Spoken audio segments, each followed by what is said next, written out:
En pomme, la suppression du TOD, du CICE, ça représente pour nous, arboriculteurs, producteurs de pommes, pour d'autres producteurs de fraises ou je sais pas, de prunes, tout ça je ne connais pas vraiment, mais en pomme c'est terrible ce que ça représente. C'est 80% de nos charges de main d'œuvre, c'est en fait de l'emploi occasionnel.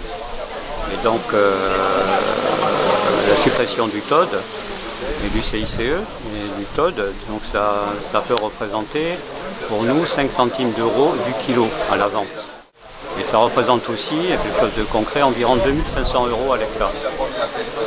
Tout ça, tous ces chiffres, ça veut dire qu'en fait, si on perd ces aides-là, on n'a plus aucun revenu sur les exploitations, et même on est en déficit.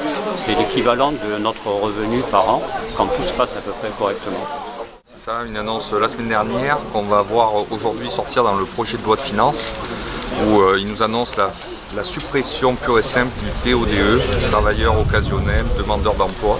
C'est une mesure qui a existé depuis 1985, l'entrée de l'Espagne et du Portugal dans l'Union européenne, qui servait à compenser les coûts de charge de main-d'œuvre supplémentaire dans tout ce qui était exploitation de fruits, surtout, employeurs de main-d'œuvre saisonnière. Donc en Dordogne, ça représente clairement 4 grosses filières, la viticulture, 800 000 producteurs, la fraisiculture, 200 producteurs, et aussi tout ce qui est semences, prunes, châtaignes.